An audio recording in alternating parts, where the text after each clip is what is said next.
Olá, eu sou a professora Luciene Paula e estou trabalhando com vocês a disciplina de língua portuguesa, contextos e estratégias de ensino e aprendizagem.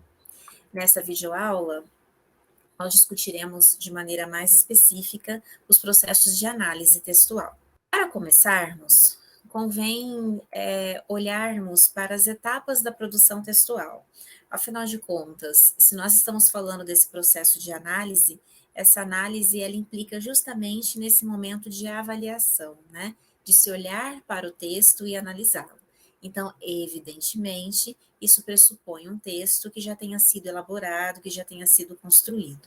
Então, a gente precisa entender que tanto o momento da construção, da produção, quanto esse momento da análise faz parte do processo que é construir, trabalhar um texto. Essas etapas elas trazem a questão do planejamento, da elaboração, da revisão, da refacção. Então a análise muitas vezes se enquadra nesse momento de revisão também, né, que pressupõe essa própria refacção, como também esse momento final ali em que o professor vai ter condições de olhar para todo esse processo e conseguir chegar a uma conclusão a respeito do desenvolvimento do seu próprio aluno. Lembrando que quando a gente coloca em evidência essa questão de que a produção do texto é um processo, isso significa, sendo um processo, que ela é constituída por etapas e que essas etapas precisam acontecer num determinado espaço de tempo. Cada etapa, né, pressupõe habilidades, capacidades específicas ali, e que é o conjunto dessas etapas que vai dar o resultado, que vai ser o texto. É interessante que, sendo a própria produção do texto um processo, a avaliação também é um processo, né? A avaliação, ela é processual, justamente porque, mais especificamente aqui, nessa questão dessa prática de produção de textos, a avaliação, ela precisa considerar a vivência do aluno, as experiências que ele teve ao passar por todas essas etapas, para conseguir de maneira criteriosa, de maneira justa também, aferir, né? Conseguir ali indicar um aspecto ali do desenvolvimento desse aluno e chegar assim a uma nota, a um conceito, enfim. Então, vale lembrar que entender o texto como um processo traz também essa contrapartida de que olhar para esse texto, analisá-lo, avaliá-lo, também precisa ser um processo, ou pelo menos essa avaliação ela se instaura como processual, porque ela não acontece de maneira pontual em um momento ao término de todas as etapas. Ela acontece de maneira contínua durante o desenvolvimento de cada etapa, para que ao final da passagem por essas etapas, né, da vivência nessas etapas, o professor seja capaz de analisar o trabalho dele mesmo e conseguir identificar se os objetivos de ensino que ele tinha, em contrapartida, os objetivos de aprendizagem que foram colocados ali para o seu aluno, foram atingidos, não foram atingidos ou se foram atingidos parcialmente. Vejam que essa discussão que nós já estamos fazendo, né, sobre esse momento da análise, também trazendo aqui essa questão da avaliação, nos remete a essa ideia do olhar para o texto. Então, essa afirmação de que corrigir é diferente de analisar é interessante, né? Porque como Irandé Antunes vai salientar também, quando a gente fala em correção, a gente pressupõe um olhar que já procura o erro, que já procura aquilo que está equivocado.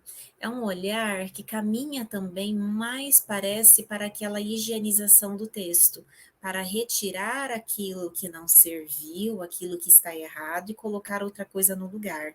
Então vejam que corrigir pressupõe o erro. Eu corrijo aquilo que está errado. Então é interessante, novamente, nós temos uma mudança de termo, nós temos uma mudança de terminologia, nós temos um outro nome que aparece, mas, obviamente, com essas diferenças de nome, vem também diferenças conceituais, vem diferenças de olhares, de perspectivas mesmo, né?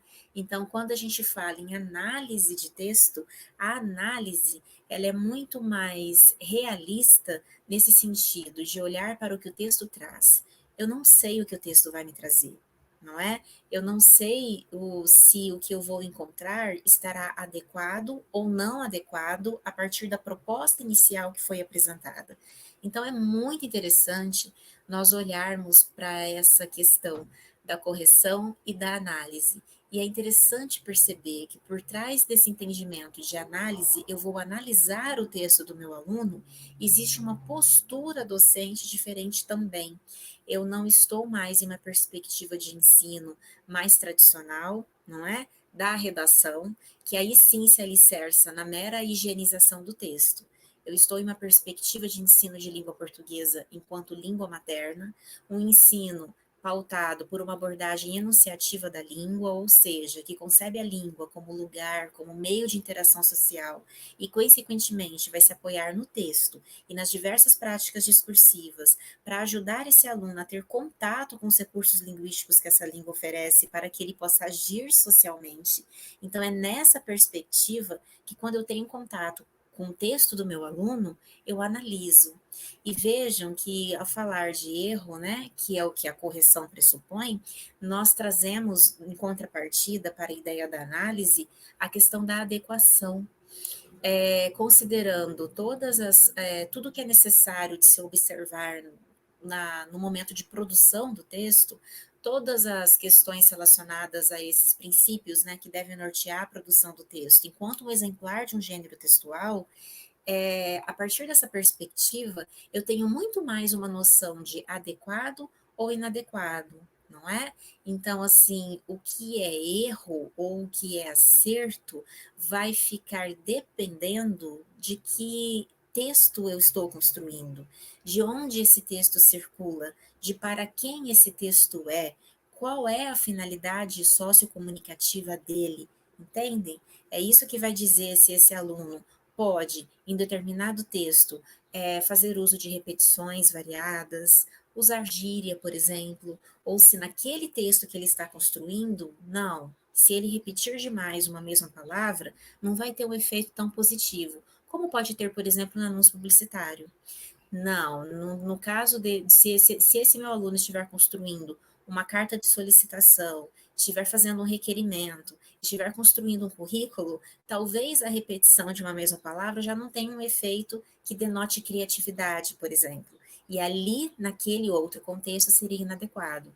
O uso da gíria pode ser adequado em determinado contexto, em uma determinada esfera comunicativa, em um determinado gênero textual e pode não ser adequado, muito pelo contrário, ser muito inadequado em uma outra esfera comunicativa, em um outro gênero textual.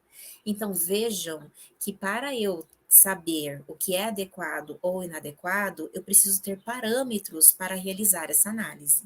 E esses parâmetros vêm à tona a partir do momento que eu considero esse texto, essa produção textual, dentro de uma perspectiva enunciativa e que eu considero no meu processo de análise todas as etapas pelas quais esse texto passa ao ser construído.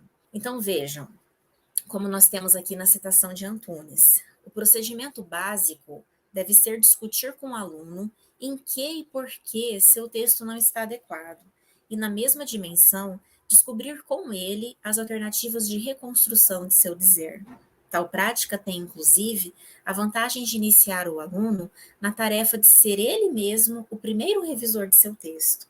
Dessa forma, ele vai aprendendo a refazer sua primeira redação até chegar àquela definitiva que chegará às mãos do leitor, e vai vivendo a experiência de perceber a imensa versatilidade da língua.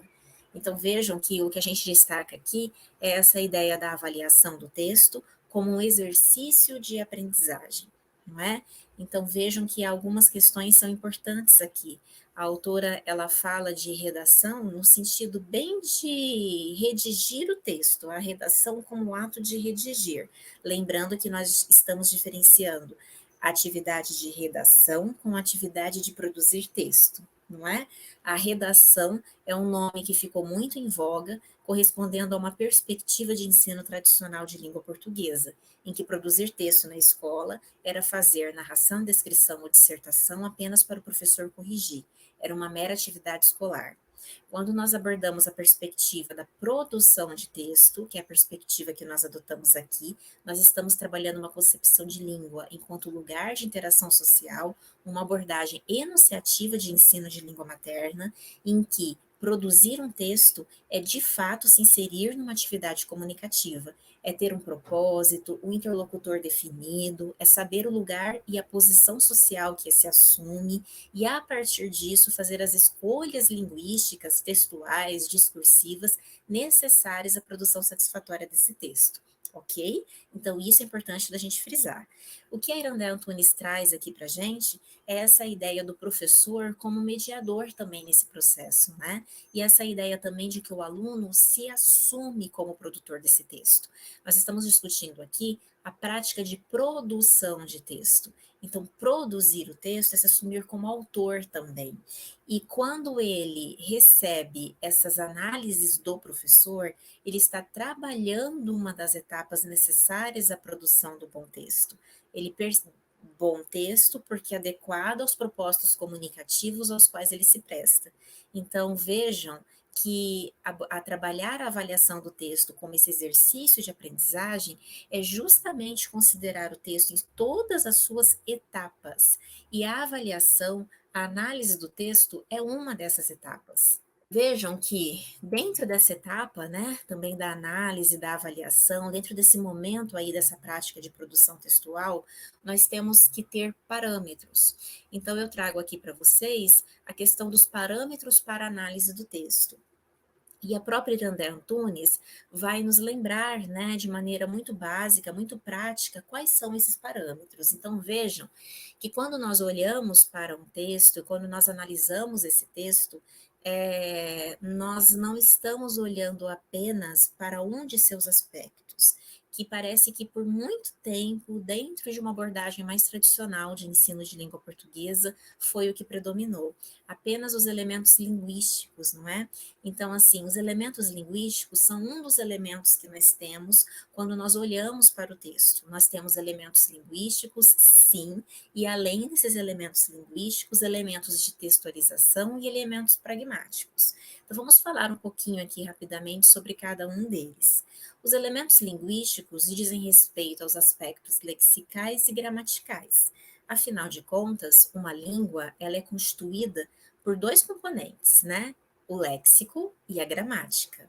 E esses componentes, eles atuam em conjunto, embora algumas vezes eu possa enfatizar um em detrimento do outro, enfim, conforme meus objetivos ali de ensino, mas quando eu construo textos, via de regra, eu faço uso tanto dos elementos lexicais quanto dos elementos gramaticais, não é? Alguns textos, obviamente, conforme a esfera comunicativa, conforme o propósito desse texto, principalmente textos que são mais abertos, não é? Que abrem maiores possibilidades em relação ao estilo e, consequentemente, também a sua estrutura composicional, enfim, textos artísticos, eles podem brincar um pouco com esses aspectos, não é? Então, nós vemos poemas que são formados unicamente por palavras que parecem soltas, mas que não estão soltas e significam também, e tudo isso funciona ali para a exploração do texto, mas eu estou aí num contexto mais específico. De maneira geral, tanto os aspectos lexicais quanto os gramaticais se fazem necessários para a construção dos textos, e esses aspectos dizem respeito aos elementos linguísticos, que evidentemente serão considerados no processo de análise textual.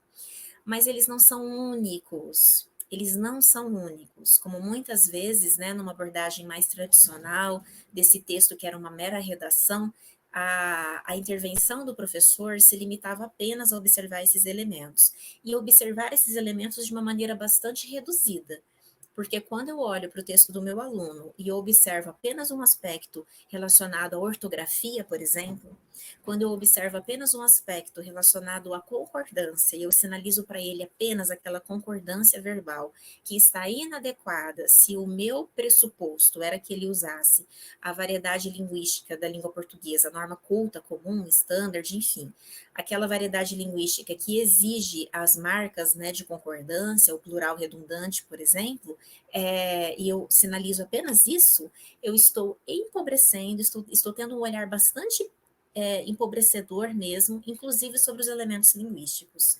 Então vejam que eu friso esse elemento linguístico aqui, porque ele realmente foi o único elemento considerado em uma perspectiva de ensino mais tradicional, como a que nós estamos frisando aqui. E por que é importante frisar isso? Porque a partir do momento que a gente se coloca em uma perspectiva de ensino de língua materna, que se coloca de maneira diferenciada, nós precisamos entender até então o que estava sendo feito. Não para simplesmente jogar fora aquilo, até porque o processo não é assim, mas para a gente olhar para o que foi feito. Muitas vezes nós passamos por isso como alunos também, quando estávamos na educação básica, ensino fundamental e ensino médio, então nós tivemos essa experiência enquanto alunos também. Olhar para isso e ressignificar e reconstruir. E é uma reconstrução que se dá de maneira paulatina mesmo, né? Mas é preciso entender o mecanismo, é preciso entender esse processo. Então, se antes nós tínhamos apenas um aspecto, um elemento era frisado, que era essa questão dos elementos linguísticos, e ainda assim era uma parte desses elementos, quando a gente adota uma perspectiva, uma abordagem de ensino de língua portuguesa e enunciativa, que se paute por essa ideia da língua como uma atividade de linguagem mesmo, dessa necessidade de se trabalhar a língua por meio de atividades significativas, quando eu considero a produção textual, eu sei que só o elemento linguístico, ele não dá conta, ele não realiza o texto na sua totalidade. Então, eu preciso também olhar para os elementos de textualização e pragmáticos. Por elementos de textualização, nós entendemos os aspectos relacionados aos critérios de textualidade, ou seja, os critérios como coesão, coerência, informatividade, intertextualidade, enfim, como que esses critérios acontecem, né? Como é que eles se realizam no texto, até porque há marcas também que indicam isso. E também os aspectos relacionados às sequências linguísticas, aos tipos textuais: narração, descrição, injunção, argumentação e exposição. Vejam que cada tipo textual possui uma marca linguística que o caracteriza. E quando nós falamos em marca linguística, nós também estamos considerando os elementos linguísticos. Então, se eu tenho uma fábula, por exemplo, e essa fábula ela é predominantemente constituída pela sequência linguística narrativa, afinal de contas a fábula nos conta uma história, eu tenho uma narração ali, eu tenho a marca linguística característica da narração. Esses marcadores de tempo, de espaço, os próprios verbos de ação que me indicam que alguma coisa vai acontecendo no determinado percurso do tempo. Essa é a base do relato.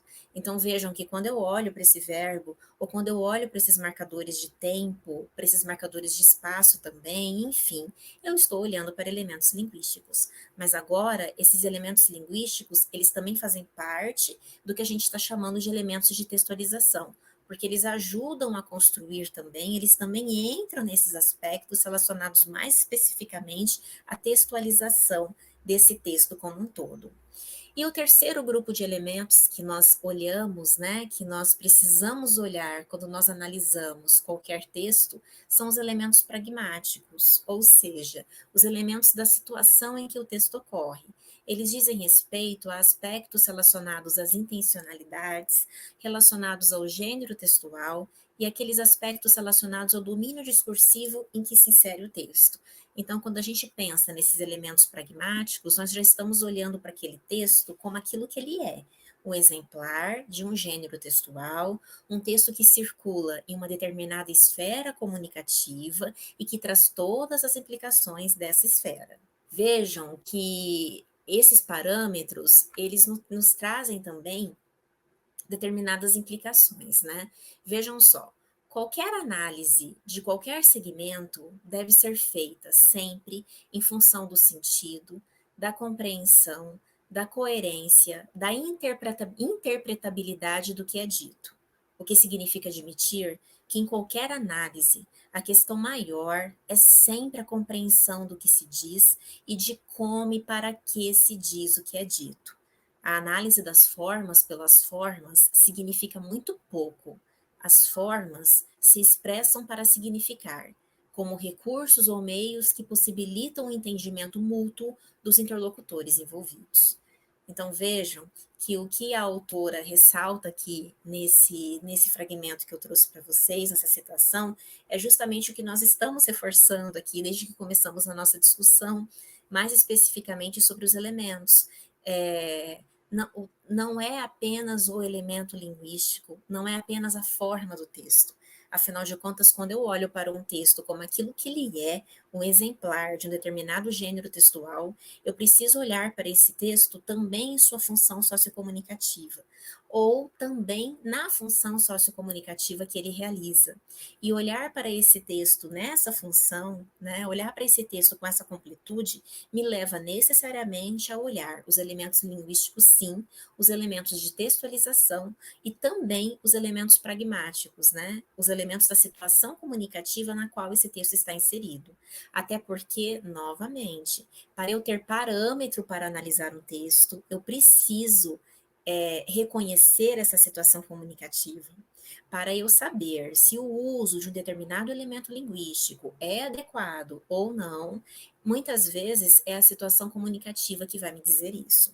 No ensino da língua, o apelo maior deve ser orientado para a descoberta e a compreensão dos sentidos, das intenções e da função com que as coisas são ditas. O fundamental, portanto, é perceber a função pretendida para cada uso, para cada escolha. Em tudo que dizemos, como se sabe, as escolhas não são aleatórias. Novamente, por meio aqui desse trecho, né, a autora frisa muito essa questão do uso. Então, nós não podemos olhar apenas para a forma, ou melhor, quando nós olhamos para a forma, essa forma, ela é do jeito que é, ou a gente tem um parâmetro de análise para essa forma que o uso nos proporciona. Nós temos que lembrar que nós estamos trabalhando aqui uma perspectiva de língua como lugar de interação social. Então, é claro que a língua é um sistema, lógico, né? É um sistema organizado, tem os seus componentes, mas esse sistema, ele é olhado agora, é um sistema em função. Então, os elementos que fazem parte desse sistema, eles existem dentro dos textos. Então, é o uso dessa língua que atualiza tudo isso, não é? E analisar o texto também implica em observar todos esses aspectos. Vejam que eu trago agora aqui para vocês umas informações relacionadas a esse papel, de maneira mais específica e mais objetiva aqui, esse papel do professor. Correção do texto, o turno do professor. Eu mantenho aqui a terminologia adotada pela professora Eliana Ruiz, que elaborou uma tese relacionada a isso e que nos traz informações muito interessantes também, que a gente pode se pautar na hora de olhar o texto ou na hora de entender também o que fizeram conosco, né, e de como as coisas se processam. A autora, a pesquisadora, ela está trabalhando aqui com as possibilidades de retorno que esse professor dá a partir do que ele encontra no texto dos seus alunos. Então, sim, nós temos que imaginar essa situação em que o professor se deparou com o texto do seu aluno e o professor vai dar um retorno. Então, aí ele encontrou algumas questões, ele encontrou inadequações, e aí, nesse sentido, esse professor vai dar um retorno a esse aluno sobre as inadequações que foram encontradas. Obviamente, com o intuito de que esse aluno refaça o seu texto, e aí sim a próxima versão do texto fique uma versão mais adequada, mais a contento, conforme os objetivos de ensino, né, que esse professor tinha, e, consequentemente, os objetivos de aprendizagem também, se nós observarmos o lado do aluno. Então, a professora, a pesquisadora, ela classifica 4 tipos do que ela chama de correções. Então, nós temos uma correção que é chamada de indicativa. Essa correção indicativa, ela apenas sinaliza para o aluno a inadequação, apenas sinaliza. Então, a gente pode imaginar, por exemplo, que nós temos uma palavra que é circulada, ou a letra que é circulada. Vamos supor que o aluno tem escrito uma determinada palavra e ele não acentuou a palavra. A palavra tinha um acento agudo, ele não coloca o acento. Então, o professor vai lá e circula. Ou então que questão da concordância, por exemplo. O verbo precisava ser conjugado no plural e esse aluno conjuga o verbo no singular. Então, o professor vai lá no final e circula ou toda a palavra ou a sílaba final da palavra para indicar ao aluno que ali existe uma inadequação. Ali ele vai ter que olhar para aquilo e vai ter que, na refacção do texto, considerar. Existe um outro tipo de correção por parte do professor, que a autora chama de correção resolutiva. Então, nessa correção resolutiva, como o próprio nome diz, o professor resolve o problema. Então, no caso da palavra que faltou o acento agudo, o professor vai lá e acentua a palavra. No caso do verbo que faltou, por exemplo, um M no final, para indicar que era a terceira pessoa do plural e não a terceira pessoa do singular, por exemplo, o professor vai lá e escreve aquela letra, né? Coloca ali o que estava faltando. Então, o professor corrige, resolvendo o problema ali, o que ele identificou para o aluno. Um terceiro tipo de correção que a autora nos traz é o que ela nomeou como correção classificatória. Então, essa correção classificatória, o professor ele especifica qual é a ordem daquela questão que ele está indicando ali para o aluno. Então, por exemplo, no caso da palavra que estava sem o acento agudo, esse professor indicaria para o aluno que ali nós temos um problema de acentuação. No caso do verbo que estava conjugado no singular, sendo que o sujeito com o qual esse verbo deve concorda está no plural, o professor vai indicar para o aluno que ali nós temos uma questão relacionada à concordância. Então, esse professor, ele classifica a inadequação que ele percebe, ele classifica para o aluno e aí o aluno olha aquilo, né, diante ali da indicação do professor, ele vai saber, bom, então é uma questão de concordância, ele se espera que ele saiba o que ele deve fazer. Então, o professor, ele apresenta essa classificação ali do que ele encontrou como sendo problemático. Muitas vezes, isso pode ser feito até por símbolos, enfim, né? Há professores que criam símbolos mesmo, uma tabela de símbolo, em que cada símbolo significa algo. Então, a acentuação vai ser um determinado desenho, questões de concordância, outro desenho, questões de pontuação, outro desenho, e por aí vai. Vejam que eu estou falando também de pontuação, de outros aspectos, né? Ok. E por fim, o último tipo de correção que a pesquisadora indicou é o que ela chamou de correção textual interativa. E isso é muito interessante. O que seria essa correção textual interativa? O próprio nome nos diz também. É quando o professor interage com o aluno por meio do texto, conversando com esse aluno e fazendo perguntas, enfim. Ou seja, no próprio espaço do texto, o professor estabelece um diálogo. São pequenos bilhetes que esse professor coloca, chamando a atenção do aluno para alguns aspectos.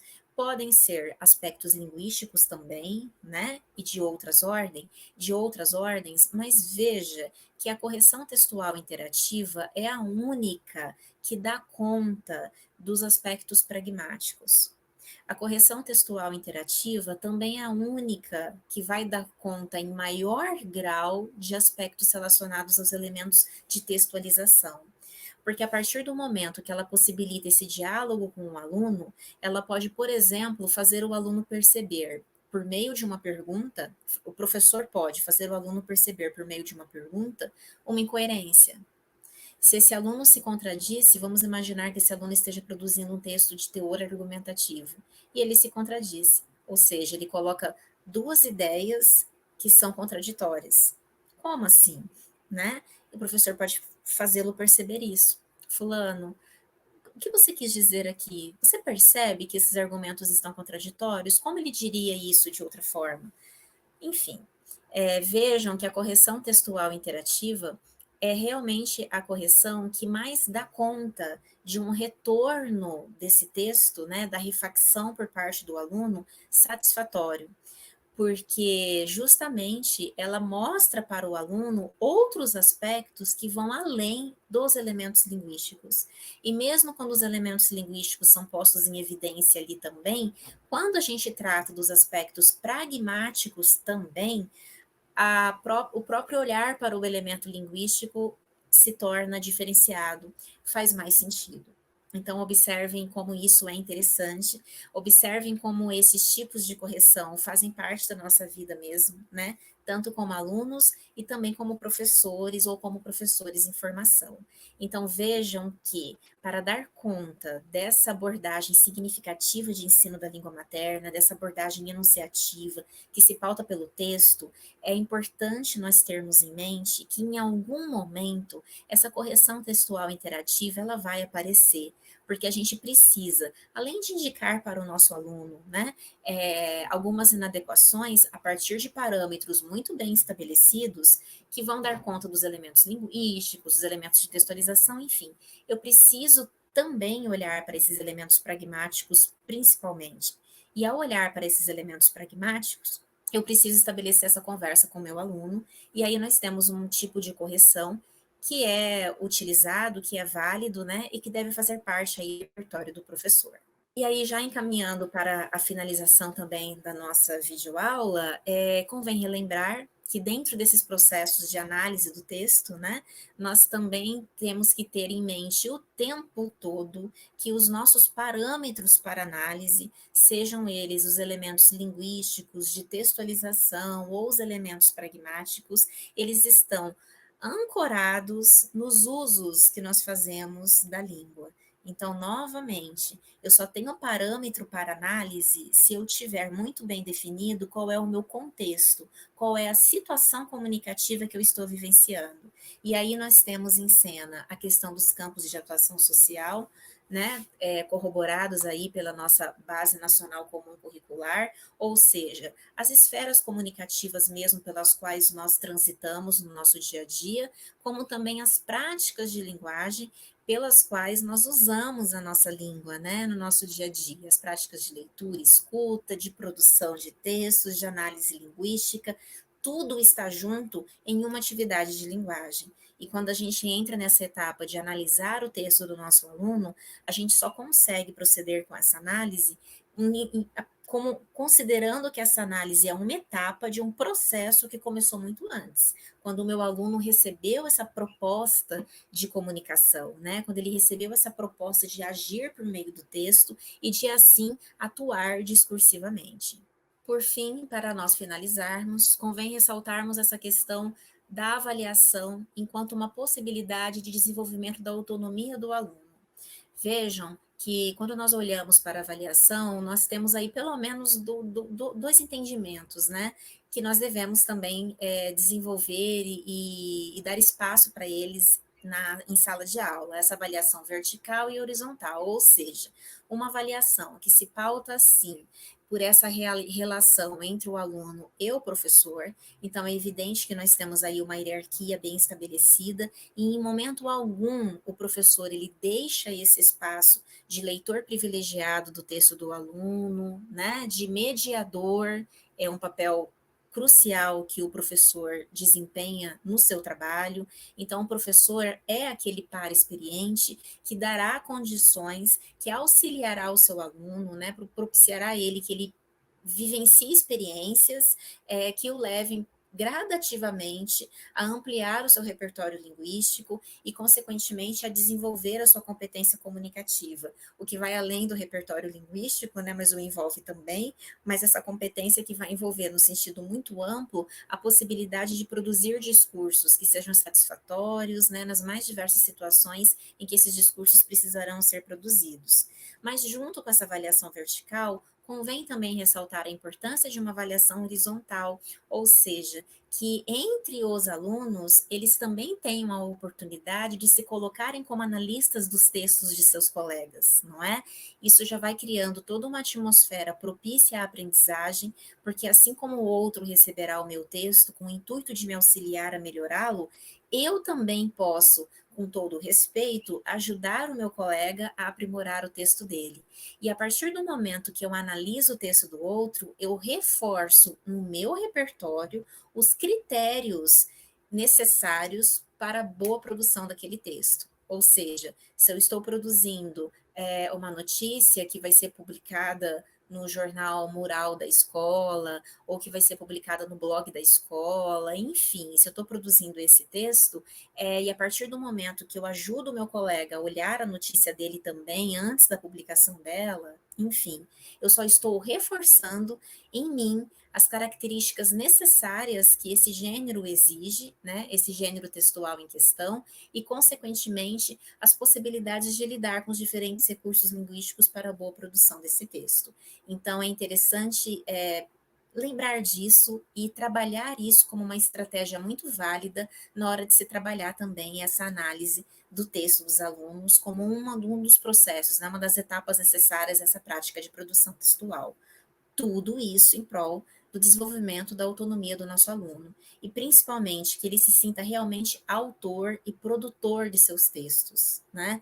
Que ele se sinta fazendo parte ali desse processo de ensino e de aprendizagem, é a aprendizagem dele e que ele assuma essa aprendizagem de uma maneira satisfatória, e isso vai acontecer a partir do momento que a gente oferece possibilidades didáticas que para ele façam sentido.